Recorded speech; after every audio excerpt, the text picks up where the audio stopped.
నమస్కారం గురువుగారు. నమస్కారం. గురుగారు, అయోధ్యలో షష్ఠి పూర్తి మహోత్సవం ఒక అద్భుతమైన కార్యక్రమం చేయబోతున్నారని విన్నాము. ఈ కార్యక్రమ వివరాలు, అసలు ఆ కార్యక్రమం గొప్పతనం ఏంటో తెలియజేస్తారా? తప్పకుండా. జై శ్రీరామ్. శ్రీరాముని సాక్షిగా దంపతుల ఆయురారోగ్యం, ఐశ్వర్యం, కుటుంబ శ్రేయస్సు కొరకు చేసే వైదిక మహోత్సవమే షష్ఠి కార్యక్రమం. దాన్ని గ్రాంధికంగా ఉగ్రరథ శాంతి అంటారు. వ్యావహారికంలో షష్ఠి పూర్తి అంటాం మనం. ఉగ్రరథ శాంతి అని అంటారు. ఇది నేను కొత్తగా వింటున్నాను గురువుగారు. షష్ఠి పూర్తి మహోత్సవం అంటే అందరికి, మాలాంటి వాళ్ళందరికీ తెలుస్తుంది, కానీ ఆ పేరు మొదటిసారి విన్నాను. దాన్ని అదే ఇప్పుడు ఒక స్టేజ్ వచ్చిన తర్వాత ఆయురారోగ్యం అనేది పీక్ వెళ్తుంది. అంటే బాడీలో అన్ని కండిషన్స్ కూడా తగ్గిపోయాయి. చిన్నతనంలో ఉన్నప్పుడు స్ట్రెంత్ అని ఎక్కువ ఉంటుంది, శక్తి ఎక్కువ ఉంటుంది. ఒక ఏజ్ వచ్చిన తర్వాత వీక్నెస్ వస్తుంటుంది. అంటే అప్పుడు ఎవరు జరిగేది, ఏదైతే మనకి ఆరోగ్యంలో వీక్నెస్ పెరిగినప్పుడు ఏమైపోతుందంటే రోగాలది స్పీడ్ పెరుగుతుంది. దాన్ని కంట్రోల్ చేయడం కొరకు మనం భగవంతుని ప్రార్థించడమే ఉగ్రరథ శాంతి. దాన్ని వ్యావహారికంలో షష్ఠి పూర్తి మహోత్సవం అంటాం. ఎప్పుడు చేస్తున్నారండి ఈ కార్యక్రమం? ఎన్ని రోజులు ఉంటుంది? షష్ఠి పూర్తి కార్యక్రమం 2 రోజులు ఉంటుంది. అయోధ్యలో 1 రోజు, నైమిషారణ్యంలో 1 రోజు కార్యక్రమం. అయోధ్యలో వచ్చేసి హరిహర కళ్యాణం, ఉగ్రరథ శాంతి ప్రోగ్రాంలు ఉంటాయి. అదైన తర్వాత సాయంత్రము శ్రీరాముని భగవంతుని దర్శనం ఉంటుంది. దర్శనం తర్వాత డిన్నర్, ఫ్రీగా ఉంటారు. ఇంకా దగ్గరలో ఉన్న హనుమాన్ గడి, ఇంకా వివిధ వేరైతే టెంపుల్స్ ఉన్నాయో ఆ దర్శనాలు కూడా చేపిస్తాము. ఉదయం, నెక్స్ట్ డే ఉదయం 5 గంటలకు బస్సు ఉంటుంది. నైమిషారణ్యం వెళ్తాము. అక్కడి నుంచి 4 గంటల జర్నీ. అక్కడికి వెళ్ళేసరికి 8:30, 9 అవుతుంది. అక్కడికి వెళ్ళగానే చక్రతీర్థ స్నానం చేపిస్తాం నైమిషారణ్యంలో. దాని తర్వాత సామూహిక సత్యనారాయణ వ్రతం చేస్తాము. అసలు జరుపుకోవాల్సిందే అక్కడ కదా, కానీ ఎంత అద్భుతమైన ప్రదేశం. ఈ ప్లానింగ్ అంతా చాలా బాగుంది సార్. ఇందాక ఒక మాట విన్నాను మీరు చెప్తున్నప్పుడు, అయోధ్యలో హరిహర కళ్యాణం అంటే ఏంటండి? ఇప్పుడు హరిహరుడు ఇద్దరు దేవుళ్ళే. భగవంతుల్లో వాళ్ళలో భేదం లేదు. మనము వెంకటేశ్వరుడైనా దేవుడు అంటాము, శివునైనా దేవుడి అంటాము, మీరు ఎవరిని తీసుకున్నా దేవుడు అని అంటాం. కానీ వీళ్ళు ఇక్కడ మనం చెప్పుకున్నట్టు వాళ్ళు ఎవరండి అంటే, వాళ్ళు అని చెప్తాం. అది కులమత భేదాలతోని కానీ మతంతోని కానీ మనం మాట్లాడతాం. భగవంతుడి విషయంలో అందరు దేవుడు ఎక్కడికి వెళ్ళారంటే గుడికి వెళ్ళి వస్తున్నా అంటారు. అవునా? సో వాళ్ళకి ఏమైనా భేదం లేదు కదా. అందుకని ఆ ఇద్దరు ఒకటే అని ఏదైతే ఇప్పుడు నెక్స్ట్ జనరేషన్కి తెలియాలి, వాళ్ళు వేరు వేరు అనుకుంటున్నారు, నెక్స్ట్ జనరేషన్ తెలియాలి అన్న ఉద్దేశంలో హరిహర కళ్యాణం అని చేస్తున్నాం. అయోధ్యలోనే హరిహర కళ్యాణం ఉంటుంది. కానీ అంటే ఈ కార్యక్రమం అయోధ్యలో గానీ నైమిషారణ్యంలో గానీ చేయాలనే ఆలోచన ఎందుకు వచ్చింది మీకు? ఎప్పటి నుంచి ఇలా జరిపిస్తూ ఉన్నారు? ఒక లాస్ట్ ఇయర్ 2 years నుంచి, గత ఏడాది నుంచే డిసెంబర్ 5 తారీఖు నాడు మేము అక్కడ చేశాము. కొందరు ఏంటంటే సీనియర్ సిటిజన్స్ ఎవరైతే ఉన్నారో పెద్దలు, కొందరు పుణ్య దంపతుల్లో, సార్ మా కొరకే ఏదైనా కొత్తగా చేయండి, మమ్మల్ని కూడా ఇన్వైట్ చేయండి. ఇప్పుడున్న పిల్లలు అమెరికాలోనే ఉండడం, విదేశాల్లోనే ఉండడం వల్ల మాకు కొద్దిగా దూరం ఎక్కువ అనిపిస్తుంది. సో మాకు కొద్దిగా ప్రశాంతత కొరకు ఇంకేమైనా కార్యక్రమం చేయండి అంటే ఈ షష్ఠి పూర్తి కార్యక్రమ మహోత్సవాన్ని చేపట్టడం జరిగింది. అలాగే నైమిషారణ్యం సత్యనారాయణ వ్రతం, ఇది ఎంత విశేషం అండి? అది ఇంకా మీకు తెలిసిందే. నైమిషారణ్యం గురించి మనం చిన్న ఉన్నప్పటి నుంచి నైమిషారణ్య దాని గురించి సత్యనారాయణ, ప్రతి ఇంట్లో సత్యనారాయణ వ్రతం జరుగుతుంది. జరగని ఇల్లు లేదు. ప్రతి సంవత్సరం ప్రతి ఇంట్లో, ఆల్మోస్ట్ ప్రతి ఇంట్లో ఉంటుంది, ప్రతి కుటుంబంలో ఉంటుంది. ప్రతి హిందూ కుటుంబంలో సత్యనారాయణ వ్రతం ఉంటుంది. అది పెళ్లి తర్వాత అయినా కావచ్చు, ఎప్పుడైనా కావచ్చు, ప్రతి కార్తీక మాసంలో ప్రతి ఒక్కరు చేసుకునేది. కాబట్టి చాలా మందికి తెలియదు చక్రతీర్థం అనేది ఒకటి ఉంది అనేది. ఎంతసేపు కథల్లోనే మనకు బ్రాహ్మణులు చెప్పినప్పుడు, పురోహితులు చెప్పినప్పుడే విన్నాము. కానీ ఒరిజినల్ గా ఇక్కడ ఒకటి ఉంది అని చూపించడం కొరకు ప్రత్యేకించి చేస్తున్నాం ఈ కార్యక్రమం. అదే చెప్తాను కదా, ఇందాక చెప్పాను కదా, ఇప్పుడున్న జనరేషన్ కి తెలియాలి అంటే చాలా ఉన్నాయి. మనది ఆధ్యాత్మికమైనది, మహత్తరమైనది, అసలు మనకి ఎంత ఏన్షియంట్, మనది ఎంత విలువైనది, ఎన్నేళ్ళ పాతది అనేది తెలియాలి వాళ్ళకి. దాని విలువలు తెలియాలి, ఎందుకు అక్కడ చేయాలి అని చెప్పడం కొరకు నైమిషారణ్యంలో సత్యనారాయణ వ్రతం చేస్తున్నాం. గతసారి మీ అనుభవాలు ఏంటండి? ఎలా అనిపించింది మీకు? ఎంతమంది వరకు వచ్చారు? నేను నైమిషారణ్యంలో 3000 మందితోని సత్యనారాయణ వ్రతం చేశాను కుంభమేళా టైంలో. యోగి ఆదిత్యనాథ్ గారు మాకు ఒక అవకాశం ఇచ్చారు, పిలిచి. ఊహించలేంది. నేను ఎన్నో ప్రభుత్వ ప్రోగ్రాములు విదేశాల్లో చేశాను. ఆ బ్యాక్గ్రౌండ్తో నన్ను పిలిచి నైమిషారణ్యంని మనం ఇంటర్నేషనల్ లెవెల్లో ఎలా ఎక్స్పోజ్ చేయాలి అన్న దాని మీద అన్నప్పుడు ఇలా చేస్తే బాగుంటుంది అని అన్నాను. పిలిచారు, మంచి బడ్జెట్ ఇచ్చారు. నేను మా అమ్మాయే పాటు ఎంత కష్టపడ్డామో తెలియదు, అది డే అండ్ నైట్ ఇద్దరమే కష్టపడి దాన్ని ఆ ప్రోగ్రామ్ సక్సెస్ చేసాము. అక్కడ ఒక ఏజ్డ్ ఆమె ఒక ఆమె వచ్చింది. ఆమె కృష్ణానగర్లో లేబరర్, అడ్డ మీద కూలీ అంట. ఆమె వచ్చి మమ్మల్ని అడిగిందంటే అసలు మా పెళ్ళిళ్ళు ఎప్పుడయ్యాయో మాకు తెలియదు, చాలా చిన్న ఏజ్లో అయింది. ఇంకా ఏం కార్యక్రమాలు చేస్తారు అని ఇలాంటి కార్యక్రమాల గురించి మాట్లాడినప్పుడు మాకు బాగా ఇన్స్పైర్ అయ్యాం మేము కూడా. సో అప్పుడు ఈ షష్ఠపూర్తి కార్యక్రమం చేస్తే బాగుంటుంది అనిపించి ఒక అయోధ్యలో కార్యక్రమం చేయడం జరిగింది. షష్ఠపూర్తి కార్యక్రమం చేయడానికి ముఖ్య ఉద్దేశం ఏంటంటే కుటుంబ వ్యవస్థ. శ్రీరాముడు వాళ్ళ కుటుంబం మనం చదువుకొని ఉంటాం. శ్రీరాముడు అలా చేశాడు, శ్రీరాముడు ఇలా చేశాడు, దశరథుడి ఫ్యామిలీ ఇలా ఉంది, ఇంత పెద్ద కుటుంబము, రాముడు లాంటి కొడుకు కావాలి, రాముడు లాంటి రాజ్యం కావాలి. సో ఇలా అన్ని మంచిది ఏ దానికి చూసినా కూడా మనం రాముడు రాముడు రామరాజ్యం అదే విషయాన్ని మనం మాట్లాడుతుంటాం. అలాంటి దివ్యక్షేత్రంలో మనం చేసుకోవడం అది మన అదృష్టం అనుకుంటాను నేను. అక్కడ చేస్తే బాగుంటుంది. శ్రీరాముడి గురించి ఇప్పటి జనరేషన్ కానివ్వండి ప్రతి ఒక్కరికి తెలియజేయాలన్న ఉద్దేశంతో అయోధ్యలో చేస్తున్నాం. ఉంది. ఆవిడ అన్నమాట కూడా నిజమేనండి. అప్పట్లో చిన్నవాళ్ళకి దాదాపు మాకేమి తెలియదు అన్నదన్నమాట. మేము అప్పుడు ఏం చేసామంటే అయోధ్యలో చేయడానికి ఏంటంటే ఆ రోజుల్లో పాత రోజుల్లో ఏ బట్టలు ఇచ్చేవాళ్ళు అంటే అంత కాస్ట్లీ అప్పుడేం లేదు కదా, కాటన్, ప్యూర్ కాటన్ తెల్లయే ఉండేవాళ్ళు. సో ఆ బట్టలు అలాంటిదే మేము వస్త్రాలు ఇవ్వడము, ఆ బట్టలు వేసుకొని వచ్చే వాళ్ళు పాల్గొన్నారు అయోధ్యలో.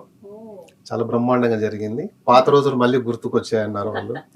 సో ఆ ఇన్స్పిరేషన్ వాళ్ళు మళ్ళీ చేయండి అన్న కాల్స్ ఎక్కువయ్యాయి. సో మాకు కూడా చేయాలన్న ఇన్స్పిరేషన్ వచ్చింది వాళ్ళందరికీ చెప్పడం వల్ల మళ్ళీ ఈసారి చేస్తున్నాం మేము. అంటే 2025లో దిగ్విజయంగా పూర్తి చేసి ఇప్పుడు 2026లో మళ్ళీ రెండవసారి. అప్పుడు మేము ఎక్స్పెక్ట్ చేయాలి చాలా తక్కువ అనుకున్నాం, అంత దూరం ఎవరు వస్తారో రారో అనుకున్నాము. కానీ 600 మంది పైన వచ్చారు. 600 పుణ్య దంపతులు, మంది కాదు 600 పుణ్య దంపతులు పైన వచ్చారు. అది గొప్ప విషయం. అసలు రియల్లీ మాదేం అనిపించలేదు. చిన్న హార్డిల్స్ వచ్చినా కూడా అంటే ఒకేసారి ఒకే దగ్గరకు వచ్చేసేసి మాకు అరేంజ్ చేయండి అని సరికి రూమ్స్ కానీ ఏమైనా కొన్ని ఉంటాయి కదా అరేంజ్మెంట్స్, ఫుడ్ కానీ ఏదైనా ఆ చిన్న ఇన్కన్వీనియన్స్ మేము అనుకున్నాం అన్ని రాముడే చూసుకుంటాడు మాకేముందిలే అనుకున్నాము. అన్ని సాఫీగా జరిగిపోయాయి, బ్రహ్మాండంగా నిర్వహించాం, అందరి సంతోషం. అది ఏదన్నా మనం చేస్తుంది అక్కడే కాబట్టి అన్ని శ్రీరాముడే చూసుకుంటాడు అనుకున్నాము, జరిగిపోయినాయి. చాలా సక్సెస్ఫుల్ గా జరిగింది. ఆ వీడియోస్ ఆ విజువల్స్ చూస్తేనే అర్థమైంది. అవునండి. మరి ఇక అంటే ఫలితాల గురించి కూడా అడుగుతుంటారు, ఏంటండి విశేషం? ఇప్పుడు మామూలుగా మేము వెళ్తూ ఉంటాం టూర్లు, అయోధ్య రామ మందిరం దర్శించుకోవాలనుకుంటాం, వెళ్తాం, అలాగే నైమిసారణ్యం వెళ్తాం. ఇలా వెళ్ళి వచ్చేదానికి, అక్కడ జరిగే కార్యక్రమాల్లో పాల్గొనడానికి, ఇప్పుడు మీరు జరిపిస్తున్నటువంటి ఈ కార్యక్రమంలో పాల్గొనడానికి వ్యత్యాసం ఏంటి? అసలు ఎలాంటి ఫలితాలు ఉంటాయి? సింపుల్ అమ్మా, అది ప్రతి ఒక్కరికి తెలుసు. మనం ఒక సినిమాకి వెళ్తాం, సినిమాకి వెళ్తే బాగుంటే నవ్వుకుంటూ వస్తాం, అవునా? సినిమా బాగుంది అంతే మర్చిపోతాం ఇంటికి వచ్చాక. అదే మీరు గుడికి వెళ్ళొచ్చారనుకోండి, దాని ఒక వారం రోజులు, నెల రోజులు ఈ పక్క వాళ్ళు ఆ పక్క వాళ్ళు ఎవరు ఫోన్ చేసినా కూడా ఏమని చెప్తారు, చాలా బాగుంది, చాలా అదే ఆత్మ సంతృప్తి అనమాట. సో దాని గురించి ఎంతమందికి చెప్తుంటాం మనం ఒక గుడికి వెళ్ళొస్తే. That is the difference between general and ఆధ్యాత్మికత. అది గొప్పతనం, ఆ మనశ్శాంతి అది అందరికి రాదు కదా. మనం అక్కడ చేసుకుంటే, అక్కడ అలాంటి మహోత్సవాలు చేసుకుంటేనే మనకు అన్ని బాగుంటాయి. మీరు చూడండి, అది జరిగిన తర్వాత మీ మనసు ఎంత ప్రశాంతంగా ఉంటుందో, రైట్? అది డిఫరెన్స్ అన్నమాట. ఇప్పుడు వింటుంటేనే అనిపిస్తుంది ఆధ్యాత్మికతలో ఉన్న ఆనందం వేరు. అది అనుభవించే వాళ్ళకి తెలిసింది. మీరు చూడండి, మీరు ఎప్పుడైనా మీ పిల్లల్ని కూడా గుడికి తీసుకెళ్ళండి, ప్రశాంతంగా ఉంటారు. లేకుంటే మొబైల్ పట్టుకొని ఉంటారు కదా. ఆ ప్రశాంతత అప్పుడు ఉన్నప్పుడు చూడండి, అందరూ కలిసి కుటుంబం మొత్తం వ్యవస్థ మొత్తం కూడా ఒకరికొకరు లింక్ అయ్యి రిలేషన్షిప్ తోనే ప్రశాంతంగా ఉంటారు, మంచిగా మాట్లాడుకుంటారు ఒకరి విషయాలు ఒకరు. మళ్ళీ వేరే దిక్కు వచ్చామంటే మీరు బయట ఎక్కడ వెళ్ళొచ్చినా కూడా మొబైల్ తోనే ఉంటుంది, గుడి తప్ప. ఆ డిఫరెన్స్ అన్నమాట. అందుకే మనము గుడికి వెళ్ళాలి, భగవంతుని ప్రార్థించాలి, ఆధ్యాత్మికత అందరికీ ఉండాలి, నెక్స్ట్ జనరేషన్కి ఉండాలన్న ఉద్దేశంతో మేము ఇలాంటి కార్యక్రమం చేస్తున్నాం. గురుగారు, అలాగే కేవలం 60 సంవత్సరాలు ఉన్నవారు మాత్రమేనా, లేకపోతే సింగిల్స్ కూడా కొంతమంది అడుగుతూ ఉంటారు మేము రావచ్చా అని. కొంతమంది ఏమో 30-35 సంవత్సరాలు ఉన్న వాళ్ళు కూడా మాకు ఇలా సత్యనారాయణ వ్రతం జరిపించుకోవాలని ఉందండి అని అడిగే వాళ్ళు ఉంటారు. మరి వీరందరికీ డిజైన్ చేయబడినటువంటి కార్యక్రమాలు ఏమైనా ఉన్నాయా? ఇది 60 ఏళ్ళ వాళ్ళకే చెయ్యాలన్న ఇది రూల్ కాదు ఇది. ఎందుకంటే ఒక ఫ్యామిలీ నుంచి మొత్తం కుటుంబ వ్యవస్థ కానివ్వండి, ఫినాన్షియల్ వ్యవస్థ కానివ్వండి, ఎంటైర్ బయటకు వచ్చేసరికి ఒక దంపతులకు ఏమైపోతుంటే సమయం 60 ఏళ్ళ దాకా వస్తుంది. వాళ్ళు 20-25 ఏళ్ళ మధ్యలో పెళ్లి కావడము, తర్వాత మళ్ళీ పిల్లలు, ఆ పిల్లలకి చదువుల తర్వాత మళ్ళీ వాళ్ళ పెళ్లిళ్ళు, అలా ఒకరొకరు తీసుకొని వచ్చేసరికి సరిగ్గా చూడండి 55 నుంచి 60 ఏళ్ళకి వస్తుంది. సో 55 వరకు వీళ్ళ పిల్లలు కూడా సెటిల్ అయిపోతారు, ఎందుకంటే అప్పుడు పిల్లలకు 30 ఏళ్ళు వస్తుంది. 30 ఏళ్ళు సరికి వీళ్ళు సెటిల్ అయిపోతారు. అప్పుడు ఏమైపోతుందంటే సీనియర్ సిటిజన్స్ ఎవరైతే ఉంటారో వాళ్ళు ఒక స్టేజ్కి వచ్చేసి మనశ్శాంతితో ఉంటారు. అప్పుడు వాళ్ళకి కావాల్సింది ఏంటి? ఆరోగ్యం ఒకటే. అందుకని ఆ వయసు ఏదైతే 60 ఏళ్ళ వరకు వస్తుందో అందుకని షష్ఠి పూర్తితో చెయ్యాలి అని అనుకున్నారే కానీ దానికంటే ముందు వాళ్ళు చెయ్యొద్దు లేదా ఒంటిగా ఉన్న వాళ్ళు రావద్దు అనేది కాదు. షష్ఠి పూర్తి అనేది ఏంటి? ఉగ్రరథ శాంతి. వాళ్ళకి కావాల్సింది ఏంటి? ఆయురారోగ్యం ఉంటే ఆయుష్ పెరుగుతుంది, అక్కడి నుంచి కుటుంబ శ్రేయస్సు. దీని కొరకే చేసేదే గాని 60 ఏళ్ళు అయితేనే చెయ్యాలి, 60 ఏళ్ళ లోపల ఉంటే రావద్దు. సహజంగా మాకు ఇవన్నీ చాలా వస్తుంటాయి. మేము 45 ఏళ్ళు అండి, మళ్ళీ మేము చేసుకుంటామో లేదో, మాకు షుగర్ ఉంది, బీపీలు ఉన్నాయి, అన్ని ఉన్నాయి, మేము చేసుకోవచ్చా అని చెప్పేసి ఇప్పుడే అడుగుతుంటారు. సో మన గురువుగారు ఏం చెప్పారంటే షష్ఠి పూర్తి అంటే ఒక లిమిట్ అన్ని పెట్టుకున్నామే గానీ ఆ రోజే చేసుకోవాలన్న రూల్ ఏం లేదు. ఇది ఆరోగ్యానికి సంబంధించింది కాబట్టి ఎప్పుడైనా చేసుకోవచ్చు, ఎవరైనా పార్టిసిపేట్ చేయొచ్చు. కొందరు భార్య లేని వాళ్ళు కానీ భర్త లేని వాళ్ళు కూడా ఆరోగ్యానికి సంబంధించింది ఇది చేసుకోవచ్చు. కానీ చాలా మందికి తెలియదు అంటే ఇద్దరు కలిసే చేసుకోవాలి. ఇది పెద్ద సందేహం చాలా మందికి. ఎవరు మనం చేసేది ఏంటి? ఉగ్రగత శాంతి. అవునా? పుణ్య దంపతులు ఇద్దరుంటే ఇద్దరు వస్తారు, ముగ్గురుంటే ముగ్గురు. ఇప్పుడు వాళ్ళ ఇంట్లో కుటుంబ వ్యవస్థలో 4 ఉన్నారు, అన్నదమ్ములు ఒక దగ్గర ఉంటారు, 4 కలిసి వస్తారు. చేసేది ఏంటి మన కార్యక్రమం? ఆయుష్ కొరకే కదా మనం చేస్తుంది, అదే కదా ఆయురారోగ్యాన్ని కొరకే కదా చేస్తుంది. చాలా మంది ఇది ఏంటంటే కన్ఫ్యూజన్ లో ఉన్నారు. అది మనం భగవంతుని దగ్గరికి వెళ్ళి భగవంతుడు నాకు అన్ని కావాలని చిన్నవాడు మొక్కుతాడు, పెద్దవాళ్ళు కూడా మొక్కుతారు, అదే కదా ఇది. ఆ కన్ఫ్యూజన్ అవసరం లేదు, ఎవరైనా చేసుకోవచ్చు అని మా గురువు చెప్పాడు, నేను ప్రజలకు చెప్తున్నాను. తప్పకుండా. ఇంకా మీకు చాలా మందికి ఏంటంటే ఇక్కడే సందేహాలు వస్తూ ఉంటాయండి, వయసు దగ్గర కావచ్చు, అలాగే ఇంకొంతమంది ఏమో భార్య లేరండి జరిగిపోయారు, లేకపోతే భర్త లేరండి, మరి మేము రావచ్చా, మాకు రావాలని ఉంది అని అడిగే వాడికి స్క్రీన్ మీద నెంబర్ ఇస్తానండి, ఒకసారి ఫోన్ చేసి మీరు వివరాలు కనుక్కోండి. ఆ తర్వాత రిజిస్ట్రేషన్ ప్రాసెస్ అంతా మీకు వారు వివరిస్తారు. గురుగారు, మరి ఇక్కడి నుంచి అంటే ఎక్కడెక్కడి నుంచి అయితే వీళ్ళు బుక్ చేసుకుంటారో, రిజిస్ట్రేషన్ జరుగుతాయో, ఈ దంపతులు ఎలా రావాలంటే వీరికి ఏమన్నా ట్రావెలింగ్ ఫెసిలిటీ ఏమన్నా ఉందా? ఇక్కడ నుంచి అయోధ్యకి, ముందుగా అయోధ్యనే రావాలి కాబట్టి ఎవరు ఎక్కడి నుంచి అయినా సరే అయోధ్య, ప్రతి ఒక్కరు అయోధ్య చేరాల్సిందే. ఎందుకంటే వాళ్ళు డిఫరెంట్ ప్లేసెస్ నుంచి వస్తారు కాబట్టి మేము ఎక్కడి నుంచి బుక్ చేయడం అనేది ఫెసిలిటీస్ అనేది అది ఇంపాసిబుల్. కాబట్టి ఎవరికి వారి అనుగుణంగా వాళ్ళు అయోధ్య చేరితే, అయోధ్యలో మేము ఏదైతే ఎక్కడైతే మంచి హోటల్స్ మంచిది బుక్ చేసాము, ఆశ్రమాలు చాలా మంచి రూమ్స్ ఉన్నాయి, అది బడ్జెట్ కేటగిరీ అయినా స్టార్ కేటగిరీ టైప్లో మంచి రూమ్స్ ఉన్నాయి. సో వాళ్ళు చూడగానే కూడా సంతోషపడతారు, అంత మంచి రూమ్స్ అరేంజ్ చేస్తున్నాము. పోయినసారి కూడా చాలా మంచి రూమ్స్ చేసాము. వాళ్ళు అక్కడికి వస్తారు, అక్కడ లోకల్లో మేము చూసుకుంటాం. వాళ్ళకి భోజన ఏర్పాట్లు కానివ్వండి, రూమ్ ఏర్పాట్లు కానివ్వండి, పూజా సామాగ్రి కానివ్వండి. అయోధ్య నుంచి నైమిషారణ్యానికి వెళ్ళడానికి మేము మల్టీ యాక్సెల్ బస్సెస్ పెట్టాము. పుష్ బ్యాక్ సీట్స్ ఉంటాయి, కంఫర్ట్స్ ఉంటాయి, 4 hours వెరీ కంఫర్ట్గా వెళ్ళడానికి ఉంటుంది. దారిలో కూడా వాళ్ళకి అన్ని ఏర్పాట్లు చూస్తాము, ఎక్కడైనా ఆపడానికి కానీ దేనికి రిలాక్స్ అవ్వడానికి. మళ్ళీ అక్కడ నైమిషారణ్యంలో కూడా భోజన ఏర్పాట్లు, పూజా సామాగ్రికి సంబంధించిన ప్రతిదీ మేము ఇస్తాం, ప్రతి వస్తువు. అయోధ్య మళ్ళీ నుంచి నైమిషారణ్యం ఎంతసేపు జర్నీ సార్? దాదాపుగా 4 గంటలు పడుతుంది, 240 కిలోమీటర్లు. మనం వెళ్ళేది హైవే రూట్లో వెళ్ళిపోతాం కాబట్టి 4 గంటల్లో వెళ్ళిపోతాం. మా హైవే ట్రావెలింగ్ మాత్రం వారు చూసుకోవాలి, టికెట్స్ అన్ని బుక్ చేసి. అయోధ్య రావడం వరకే వాళ్ళు చూసుకోవాలి, రావడం వెళ్ళడం. వచ్చిన తర్వాత అన్ని ఏర్పాట్లు మేము చేస్తాం. అయితే భోజనం గురించి చాలా ఆలోచిస్తారు వాస్తవానికి. మన తెలుగు వాళ్ళు భోజనం రావాల్సింది ఏంటంటే 29 నాడు సాయంత్రం వరకు వాళ్ళు చేరాలి. అది ఉదయం చేరినా వాళ్ళ రూమ్ ఉంటుంది, ఎందుకంటే అకార్డింగ్ టు ట్రావెల్ అనమాట. వాళ్ళకి సదుపాయాలను బట్టి వాళ్ళు కొందరు మార్నింగ్ రావచ్చు, కొందరు రాత్రి రావచ్చు. 29 తారీఖు నాడు వాళ్ళకు ప్రతిరోజు 29 తారీఖు ఉదయం నుంచి వాళ్ళ రూమ్ వాళ్ళకు ఉంటుంది. 29, 30, 31 ఫస్ట్ వరకు. ఫస్ట్ తర్వాత ఫస్ట్ నాడు బ్రేక్ఫాస్ట్ తర్వాత చెక్అవుట్ చేయాల్సి ఉంటుంది. ఆ అవకాశాన్ని మనము వాళ్ళు సద్వినియోగం చేసుకోవాలి. ఇప్పుడు నైమిషారణ్యం వెళ్ళి అక్కడి నుంచి మళ్ళీ అయోధ్య వస్తామండి, లేకపోతే నైమిషారణ్యం నుంచే వెళ్ళిపోవచ్చా? నైమిషారణ్యం నుంచి అక్కడ ఒక ఫెసిలిటీ ఇస్తున్నాం మేము. అయోధ్య నుంచి నైమిషారణ్యానికి ఎప్పుడైతే వెళ్తున్నామో అక్కడ పూజా కార్యక్రమాలు అన్నీ అయిపోయిన తర్వాత, సత్యనారాయణ వ్రతాలు అయిపోయినాక నైమిషారణ్యం నుంచి లక్నో వెళ్ళి లక్నో నుంచి అయోధ్యకు వస్తుంది. ఎందుకంటే కొందరు రిటర్న్ టికెట్స్ వాళ్ళకి అయోధ్య నుంచి అవైలబిలిటీ లేనందుకు వాళ్ళు లక్నో నుంచి తీసుకున్నారు. అందుకని కొన్ని వెహికల్స్ ఏంటంటే లక్నో వెళ్ళి లక్నో నుంచి అయోధ్య వస్తాయి. ఒకవేళ అక్కడ కావాలనుకుంటే వాళ్ళు ఎక్కడ కావాలనుకుంటే అక్కడ చేసుకోవచ్చు, ఆ ఫెసిలిటీ ఉంది. ఈ వివరాలన్నీ కూడా ముందుగా వాళ్ళకి తెలియజేస్తే దానికి అనుగుణంగా చేస్తున్నాం. వాళ్ళు అడిగిన వాళ్ళందరికీ కూడా మేము చెప్తున్నాం, ఆ ఫెసిలిటీ ఉంది.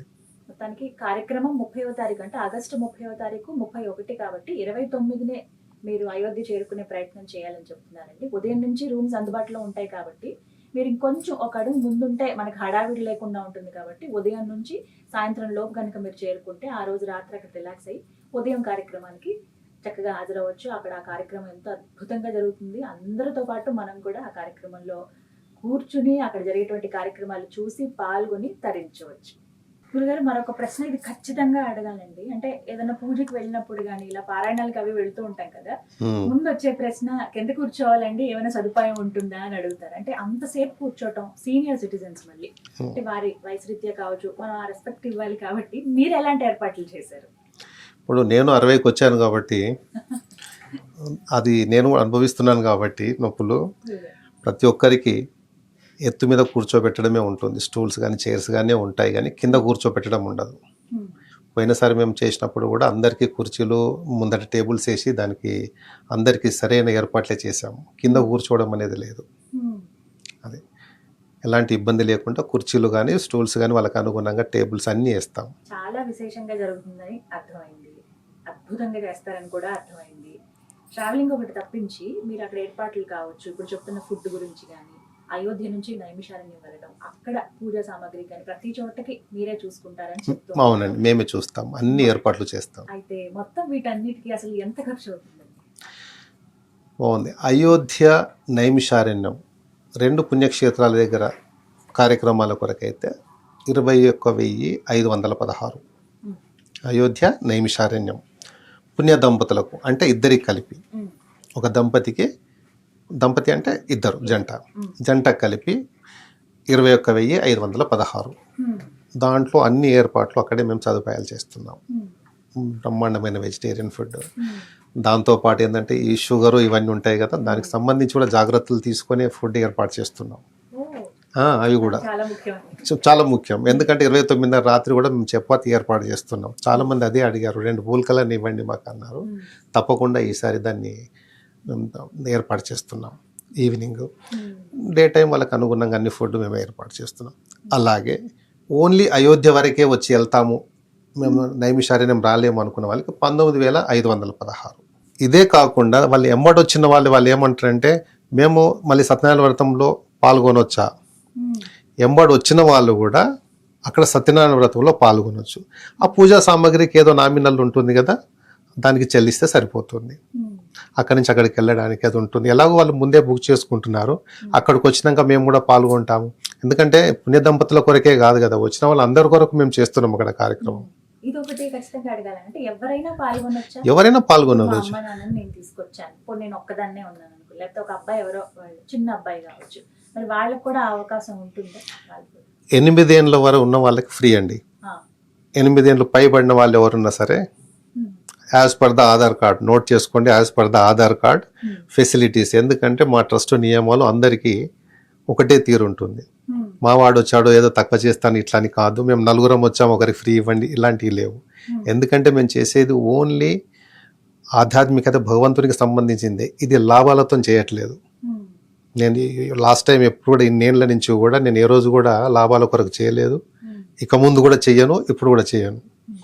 ఏంటంటే అక్కడ వాస్తవికంగా ఏదైతే ఉన్నాయో ఆ ఖర్చులతోనే చేస్తున్నాం. కాబట్టి 8 ఏళ్ళ వరకు అక్కడ వాళ్ళకి ఫ్రీగా ఉంది. అందుకని 8 ఏళ్ళకి ఫ్రీ ఇస్తున్నాం. దాని తర్వాత ఎవరున్నా సరే పే చేయాల్సిందే. అది ఒంటరిగా ఎంబడి వచ్చిన వాళ్ళు ఎవరైనా సరే వేరే కుటుంబం వాళ్ళు ఉండొచ్చు.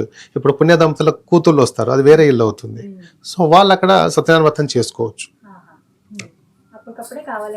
మనం అక్కడ అందుబాటులో ఉంటాయి కాబట్టి అక్కడ చెల్లించేసేసి నామినల్ ఏది ఉందో చెల్లించి చేసుకోవచ్చు. గురుగారు, దంపతులకు 21,000 దాదాపుగా ఖర్చు అవుతుంది అంటున్నారు కదా, ఎక్కువేమో అని అనిపిస్తుంటుంది చాలా మందికి. ఎందుకు ఇంత ప్రైజింగ్ ఉంది? ఏం చెప్తారు దీని గురించి?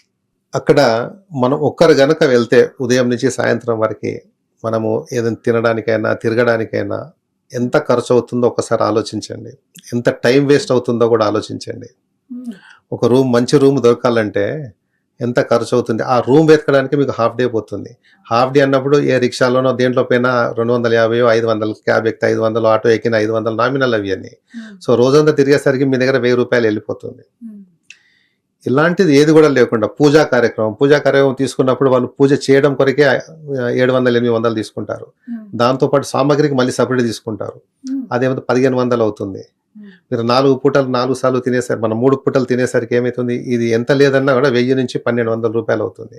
సో అలా ఒక్కొక్కరికి మీరు లెక్కలు వేసుకొని చూడండి. మీకు టైం సేవ్ అవుతుంది, టైంకి అన్ని అందుతున్నాయి, మీరు ప్రశాంతత, మీ టైం మిగులుతుంది, మీరు మంచి రిలాక్స్ అవ్వచ్చు, మీకు అన్ని అందుబాటులో అదే ప్రైస్తో మేము చేసాం. మీరు ఇవన్నీ చూసిన తర్వాత మీకు ఎంత మంచి ప్రశాంతత ఉంటుంది. మీ దృష్టి దేవుడి మీద ఉండడానికి, దేవుడి కొరకు మేము అవకాశం ఇస్తున్నాం, భగవంతుని దర్శనం కొరకు అవకాశం ఇస్తున్నాం, ఆ ప్లేస్లో మీ ఆధ్యాత్మికత కొరకు మేము అవకాశం ఎక్కిస్తున్నాం. మా మైండ్ అంతా ఏంటంటే ఒక మహోత్సవం మీద ఆధ్యాత్మికంగా మంచిగా చేయాలని ఆలోచించాం, కానీ ఇట్లాంటి విషయాల మీద మేము కాన్సన్ట్రేట్ చేయలేదు. మేము అవన్నీ ఆలోచించే ఈ ధరలు నిర్ణయించడం జరిగింది. అక్కడ 100 రూపాయలది కూడా ఉంటుంది, ఉండదని నేను అనను, కానీ 100 రూపాయల దాంట్లో మీరు ఉండడం అనేది సాధ్యం కాదు.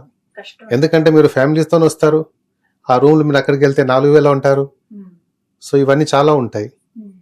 అందుకని మేము అక్కడ ఏదైతే ఉందో యాక్చువల్సే తీసుకుంటున్నామే, కానీ ఎక్కడ ఎక్స్ట్రా అంటూ ఎక్కడ లేదు.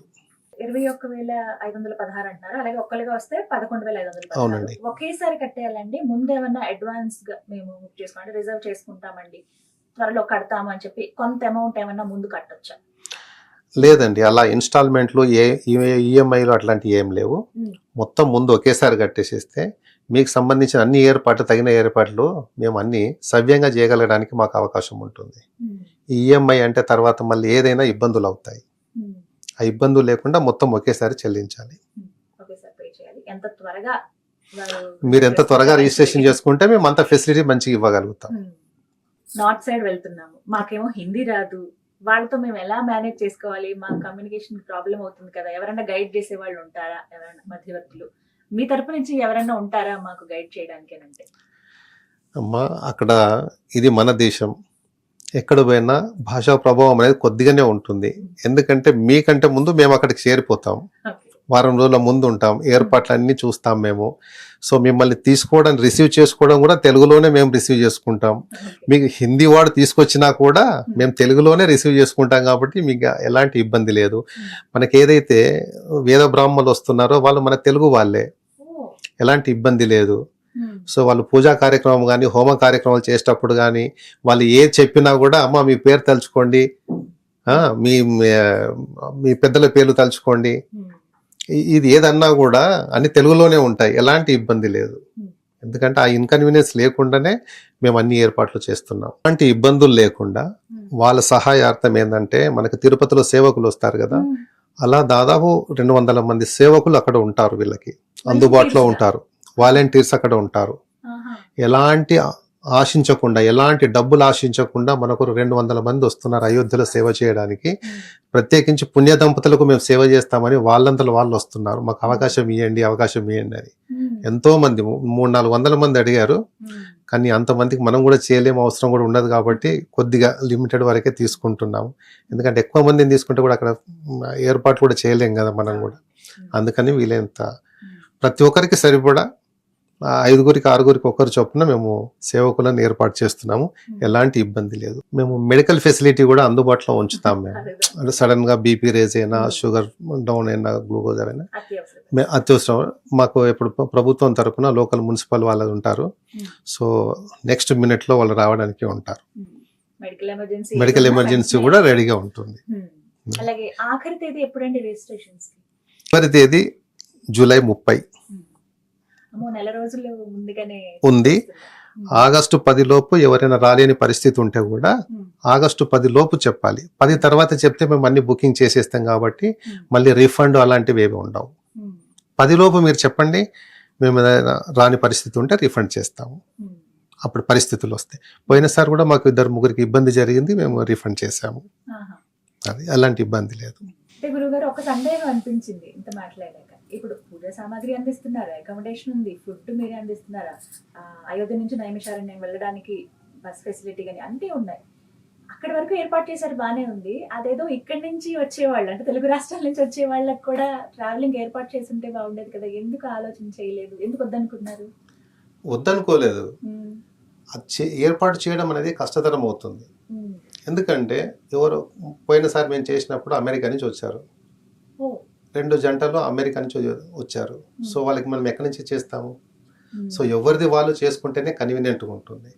ఇంకొకరు బెంగళూరు నుంచి రావచ్చు. పోయినసారి బెంగళూరు నుంచి వచ్చారు, ఎక్కడెక్కడో విలేజెస్ నుంచి వచ్చారు. సో వీళ్ళందరికీ చేయడం అంటే ఇన్కన్వీనియన్స్ అవుతుంది, మా సమయం అంతా వృధా అవుతుంది. ఒకటి ఆ టికెట్లు అవన్నీ కూడా ఫెసిలిటీస్ ఎవరిది వాళ్ళకైతే కన్వీనియంట్ అవుతుందని దాన్ని మేము చేయలేము. ఇంకోటి ఏంటంటే అప్పుడు ఒకసారి కొందరికి మేము అరేంజ్మెంట్ చేస్తే వాళ్ళు ఏమన్నారంటే, నా ఏజ్ ఎక్కువ ఉంది, నేను పైకి ఎక్కను, నేను కిందనే ఉంటాను, ట్రైన్ బుకింగ్ చేస్తే ఈ మాట అన్నారు. ఈ ఇబ్బందులు భరించలేము. అందుకని ఇలాంటివి చాలా ఉన్నాయి. సో ఈ ఇబ్బందుల వాళ్ళు ఏం చేశామంటే ఈసారి ఎవరిది వాళ్ళే బుక్ చేసుకోండి, అది ఉత్తమం అనిపించింది. అందుకే వాళ్ళకే వదిలేసాము. దాదాపుగా 2 నెలలు అనుకోండి టైం. అవునండి, 45 రోజుల పైనే సమయం ఉంది. 50 రోజులు దగ్గర. అవునండి. ఇప్పుడు రిజర్వ్ చేసుకున్నా ప్రయాగరాజ్ వరకు దొరికింది అంటే ట్రైన్ టికెట్ ప్రయాగరాజ్ దిగి అక్కడి నుంచి రావచ్చు. లక్నో దొరికితే లక్నో దిగి రావచ్చు. వారణాసి దొరికితే వారణాసి దిగి రావచ్చు. సో ఏది తీసుకున్నా కూడా దాదాపు అంతే డిస్టెన్స్ అవుతుంది. అయోధ్యకు గోరఖ్పూర్ ఎక్స్ప్రెస్ ఉంది, దాని తర్వాత స్టేషన్ వచ్చి మంకార్పూర్ అని ఉంటుంది, 40 కిలోమీటర్ల దూరం అయోధ్యకి. సో దానికి తీసుకున్నా కూడా దానికో 50-60 టికెట్లు ఉంటాయి. అక్కడ తీసుకునే నగలు మళ్ళీ రావచ్చు. అక్కడ నుంచి ఒక 1/2 అవర్ 40 మినిట్స్ జర్నీ. ఇది ప్రజలు గమనించాలి, పుణ్య దంపతులు గమనిస్తే అది కూడా వాళ్ళకి తెలుస్తుంది. అయోధ్య అని ఒకటే పట్టుకొని కూర్చునే కంటే ఫెసిలిటీ ఎక్కడ ఉంది. ఎందుకంటే ఇక్కడ దాదాపుగా 1300-1400 కిలోమీటర్లు.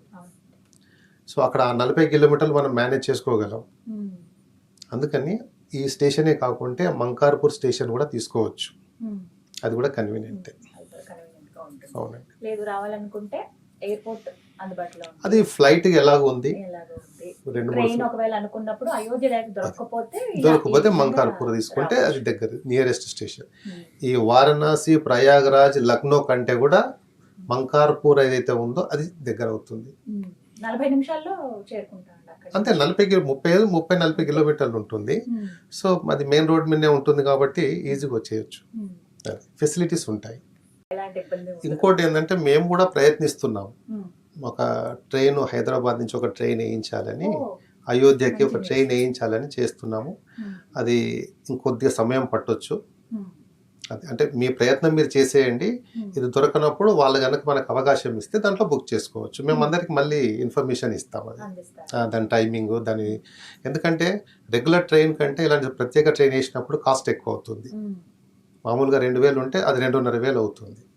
సో కాబట్టి అవన్నీ చూసుకొని వివరాలు కూడా మేము తర్వాత చెప్తాము.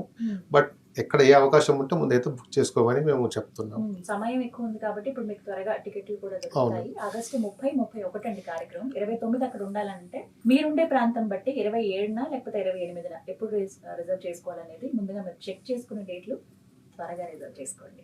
గురుగారు, గత సంవత్సరం చేసినటువంటి కార్యక్రమాన్ని ఒకసారి గుర్తు చేసుకుంటూ, అలాగే అక్కడ వాళ్ళ అనుభవాలు విన్న తర్వాత ఖచ్చితంగా అనిపిస్తుంది ఈ సంవత్సరం కూడా పాల్గొనాలి అని ఎవరికైనా కూడా.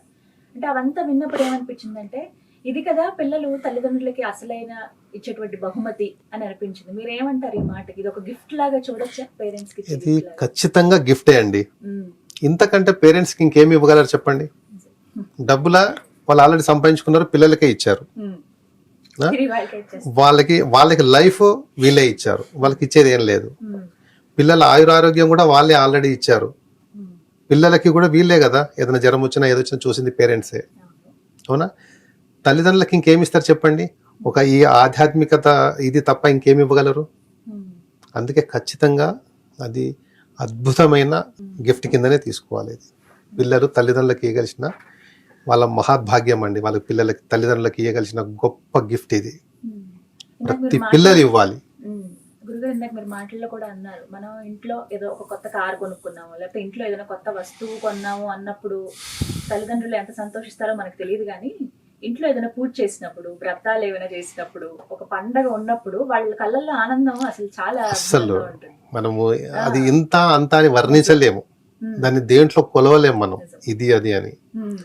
అది అందుకే తల్లిదండ్రులకు కావాల్సింది ఏంటంటే ఒక ఆధ్యాత్మికమైన గిఫ్టే ఇవ్వాలి తప్పితే వాళ్ళు డబ్బులు ఇచ్చేసి అమ్మాయి ఇది చేసుకో అది చేసుకుంటే వాళ్ళకి ఆ తృప్తి ఉండదు. అది ఎంత షార్ట్ టైం, ఓహో నా కొడుకు ఇచ్చాడు, అది ఇందాక మీకు చెప్పాను నేను. అదే మీరు గుడికి తీసుకెళ్తే నా అలా చేశాను ఇలా చేశాను మీరు చూడండి, నెల రోజులు అదే చేస్తారు. మళ్ళీ ఎప్పుడైనా ఒక సంవత్సరం తర్వాత చేస్తే నా కొడుకు తీసుకెళ్ళాడు, ఆ గుడికి వెళ్ళాము, అలా జరిగింది, మాకు ఇలా జరిగిందని. అది జీవితాంతం మర్చిపోలేని అనుభూతి. అది నిజంగా అదే గొప్ప గిఫ్ట్ వాళ్ళకి. అదే ప్రతి తల్లిదండ్రులకి ప్రతి ఇంటి పిల్లలు ఇవ్వాల్సిన గిఫ్టే అది. గురుగారు, చివరిగా ప్రేక్షకులకి ఏం చెప్పాలనుకుంటున్నారు ఈ కార్యక్రమం గురించి కావచ్చు, రామరాజ్యం ట్రస్ట్ గురించి? India international institute for Ram Rajya culture trust ద్వారా ఒక ట్రస్ట్ మేనేజింగ్ ట్రస్టీగా నేను ఇప్పుడున్న జనరేషన్కి పెళ్లి విలువలు, బంధాల విలువలు, భార్యాభర్తల విలువలు చాలా తక్కువ మందికి తెలుస్తున్నాయి. ఈ రోజుల్లో పెళ్లి చూపులు అంటే ఎక్కడ జరుగుతున్నాయండి? ఏ కేఫ్లోనో, ఏ మాల్లోనో, అవునా, లేదా ఆన్లైన్లో, రైట్? అప్పుడు ముందు పెద్దలు వచ్చి కూర్చొని అటు తరపు పెద్దలు ఇటు తరపు పెద్దలు వచ్చి కూర్చున్న తర్వాత వాళ్ళ పెళ్లి చూపులు జరిగేది. అంటే ఎవరితో జరిగేది అది? వీళ్ళ బంధాలతోనే ముందు బంధించబడ్డ తర్వాత వాళ్ళని చూయించేవాళ్ళు. ఇప్పుడు ఎవరిది వాళ్ళు చూసేసుకుంటున్నారు, వాళ్ళకి వాళ్ళే విడిపోతున్నారు. సో ఇప్పుడు పెద్దలు అడిగే వాళ్ళు లేరు, చెప్పేవాళ్ళు లేరు, అది కాదు ఇది అని చెప్పేవాళ్ళు లేరు. అప్పుడు అరే మేము ఆ రోజులు ఉన్నాము, అట్లా కాదు అని. ఇప్పుడు ఆ రోజులు ఇప్పుడు ఏదైనా జరిగింది అనుకోండి, జరిగితే ఏమంటారు? ఇద్దరు పెద్దలే మాట్లాడతారు ముందు, మొగుడు పిల్లల కంటే ముందు వాళ్ళే మాట్లాడతారు. పెళ్లి రోజు నేనున్నాను, పెళ్లి చూపులకు నేను వచ్చాను. సో వాళ్ళు మాట్లాడినాక కాదు అనుకుంటేనే అప్పుడు విడిపోయేది. కానీ సో వీళ్ళు ఇప్పుడు ఇక్కడ లేనే లేదు, ఆ వ్యవస్థనే లేదు. ఎవరిది వాళ్ళు మొబైల్లో చూసుకుంటున్నారు, మాల్స్లలో కలుస్తున్నారు, పెళ్ళిళ్ళు అయిపోతున్నాయి, పెటాకులు అయిపోతున్నాయి. ఎందుకంటే అది ఈగోనో మరి పరిస్థితుల ప్రభావమో ఏంటో తెలియదు. కానీ సంవత్సరం ఉంటారా, 2 ఏళ్ళు ఉంటారా, 3 ఏళ్ళు ఉంటారా అన్న గ్యారంటీ లేదు. అదే మన పాత రోజులు తీసుకుంటే ఇప్పుడు షష్టి పూర్తి చేస్తున్నాం, 60 ఏళ్ళకి వాళ్ళు మేము ఇన్నేళ్ళు కలిసి ఉన్నాం, 40 ఏళ్ళు కలిసి ఉన్నాం, 50 ఏళ్ళు కలిసి ఉన్నాం అని. ఈ పెళ్లి బంధాలు ఏంటి అనేది ఇప్పటి జనరేషన్కి చూపించడం కొరకే మేము తీసుకున్న కార్యక్రమం షష్టి పూర్తి కార్యక్రమం. చూసుకోండి, మీ అమ్మ నాన్నలు ఇప్పుడు చేస్తున్నారు, బయట వాళ్ళని ఏంటో షష్టి పూర్తి అంటే పక్కవాడికి కూడా ఏదో షష్టి పూర్తి కార్యక్రమం అంట, ఇంతమంది పుణ్య దంపతులు వచ్చారు, ఓహో ఇంతమంది పెద్దవాళ్ళు ఇలా కలిసి ఉన్నారు ఇన్నేళ్ళు అని ఏ జనరేషన్ ఇప్పుడున్న జనరేషన్కి తెలియాలి. ఆ తెలియపరచడం కొరకే మేము షష్టి పూర్తి కార్యక్రమం చేస్తున్నాం. ఇది మా ఎయిమ్. ఇది సక్సెస్ఫుల్ అవ్వాలని, విజయంగా పూర్తి అవ్వాలని మనస్ఫూర్తిగా కోరుకుంటున్నాను సార్. ఎందుకంటే మీరన్నది నిజమే, కుటుంబ వ్యవస్థ బలపడాలంటే ఆ పునాదులను ఒకసారి గుర్తు చేసుకోవాలి. తర్వాత తరాల వరకు కూడా తెలియాలంటే అమ్మా నాన్నలు ఎందుకు అలా ఉన్నారు, అమ్మమ్మ తాతయ్య నాన్నమ్మ తాతయ్య అలా ఇబ్బందులు అందరికి వచ్చాయి, ఆ, గొడవలు అందరికి వచ్చాయి, అవును నిజమే. ఇబ్బందులు వచ్చాయి, గొడవలు వచ్చాయి, చూసాం మనం. అన్ని వాళ్ళు చూసిన తర్వాత ఆయన కలిసి ఉన్నారు, మళ్ళీ ఉమ్, అన్ని మళ్ళీ కలిసి ఉన్నారు కదా. ఉమ్, సో నువ్వెంత అని విడిపోలేదే వాళ్ళు. ఉమ్, ఈ వ్యవస్థ ఇప్పుడు జనరేషన్కి తెలియాలి. ఉమ్.